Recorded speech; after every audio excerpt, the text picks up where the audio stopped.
volumes. So here's the idea behind it. We've got our random curve, and we know how to integrate from A to B. We would find the area, of course, and when we did that, we said, well, we're going to estimate it with this rectangle. And then we added up all the rectangles and came to the area. So volumes is still going to be the same idea. The difference is now, that rectangle that we're using to estimate, we're going to rotate it around the x-axis, and we end up with a disc, or a cylinder if you like. The radius of that cylinder would be the y value, or the height of the rectangle, which of course is equal to whatever the function is at that point. And we know the area of a circle, pi times the radius squared, so pi times the function squared. So the volume of our shape, well, the change in volume would be equal to whatever that area is times the thickness, which we're saying is whatever the change in x is. So basically I'm just saying volume there is base times height. That's all that's really saying. But what we're doing is we're going to add all of these up, going from A to B, and we would like that thickness to be as close to 0 as possible. Now, if you recall, that essentially is exactly the same thing we did with integration and area. We ended up with a sum. The only difference really is we've got this pi in here, but pi is a constant number. So I can factorize that out of the sum, and I don't have to realize this is a volume question. It now becomes the same as my area question. And we know to find this sum, all I had to do was integrate. So we end up with pi times the integral of not just the function now, but the function squared, but still going from A to B and so on. And that really is the only difference. So instead of integrating the function, we're integrating the function squared. And also we have to multiply by pi as well. So here's a random shape. If we go from A to B and we rotate it, you like that one? We get a volume of some weird shape. Maybe one of those things you stick flowers in, tip it up and, what do they call them? Vases, whatever.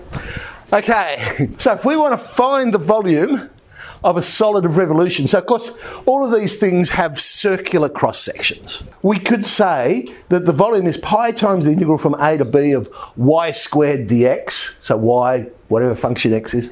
Or if we were to go around the y-axis, it'd be pi times the integral x squared dy. And once again, how do you know which one to use? Because if you're going around the x-axis, it's dx. If you're going around the y-axis, it's dy. So let's create some formulas that we already know, and you have just accepted to be true all these years.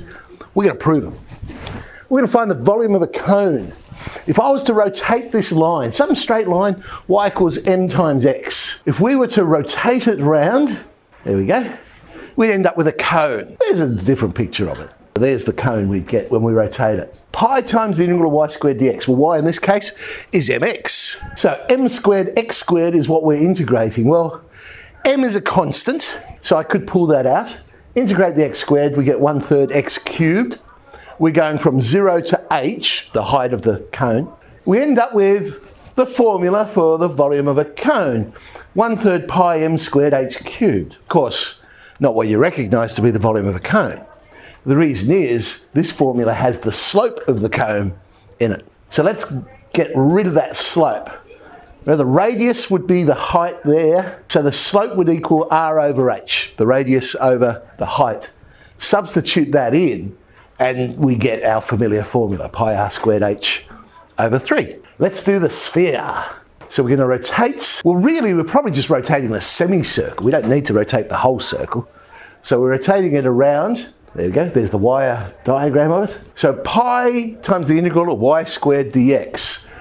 Well, y squared, easy enough to rearrange our function there. R squared minus x squared. I'm taking advantage of the symmetry here. So instead of going from minus r to r, I'm saying twice 0 to r. Let's integrate. R squared x minus 1/3 x cubed. Sub in r, we get r squared times r, which is r cubed, minus 1/3 r cubed. Gives me 2/3 r cubed. Multiply it, and there's our familiar formula, 4/3 pi r cubed. Find the volume of the solid generated when y equals x squared is revolved around the y-axis between y equals 0 and y equals 1. It's always good to draw a diagram so you've got a feel for what this shape is. So there's my parabola. And I'm going to rotate it. And the shape we get is called there's the wire diagram of it. What is the shape called? Isn't that interesting? So we know the two-dimensional shape we call a parabola, but we don't know the three-dimensional shape. It's a paraboloid. There you go, a paraboloid. Let's find the volume. Pi times the integral, this time it'll be x squared to y. Well, that's nice because it's y equals x squared, so I can just sub straight in there. So y to y. Well, y to y because we're going around the y-axis. Add 1 to the power over the power, sub in, and we have our answer. But remember, we are talking about a volume here, so it should have units. So pi on 2 units cubed. This blue shape here, that's what we're going to rotate round and find the volume of the solid. So what on earth have we got? Your eyes can play tricks on you with this one. There's the Y diagram. Now, what it is a cylinder with a cone that's been cut out of it.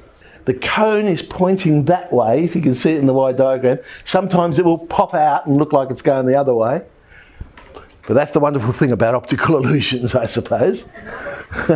It's exactly the same as when we did area. Just look at the boundaries. Top boundary minus the bottom boundary. So we're going around the y-axis. The top boundary is y equals 5, minus the bottom boundary is the line y equals 5x. But note, in this case, we're now squaring them, and you square them before you subtract them. And so it's not the whole thing squared, it's the individual bits squared. So we end up with 25 minus 25x squared. Integrate that, substitute in, we have our answer. 50 pi on 3 units cubed. Of course, remember what I just said? It's actually the cylinder minus the cone. So of course I could have just used the formulas for a cylinder and formula for a cone, and I end up with the answer a lot quicker. The same as when we were doing area. If it's a shape you know, then use the formula for the shape. It's going to be quicker than doing the integration. So in this case, these volumes are of solids that we know, so let's use those formulas and save a bit of time. Here's one from an HSC. So we've got an upside down parabola and a concave up parabola, and the shaded area in there we're going to rotate around the, well, you can see their little diagram. We're going around the y-axis there. It wasn't a tutor paper, so they do kind of give marks away sometimes. Find the points of intersection of the two curves. Solve them simultaneously. X squared equals 12 minus 2x squared. So x equals plus or minus 2. And I probably got the question wrong when you think about it, because I only gave one answer because I was worried about that point for our integration. But technically it did say find the points of intersection, so -2, 4 would also be a point of intersection of those two curves. Now for the more interesting bit. The shaded region between those two curves and the y-axis is rotated about the y-axis. Now, by splitting the shaded region, so they're giving us a huge hint here, because if you look at our diagram, remember it's in reference to the y-axis now, the boundaries change. We start at 0 and it's the parabola y equals x squared. But then we hit the point of intersection, and after that, it's our 12 minus 2x squared. So there's two different shapes here we have to find. There's the y diagram. That's just it's like an Easter egg, really, isn't it? Maybe it's a bit sharp at the corner there, but so x squared to y. But I've drawn a red line in there. We've got to break it up into two sections. X squared equals y. That's nice for the first one. But the upside down one, I'll end up substituting in x squared equals 6 minus a half y. So it's two separate integrals I'm working out here. So 0 to 4 of y to y, and 4 to 12 of 6 minus a half y to y. Add 1 to the power over the power, sub in, there's a few calculations to do there. We end up with 24 pi units. Cubed, of course, that says. So 12F, we shall play with volumes.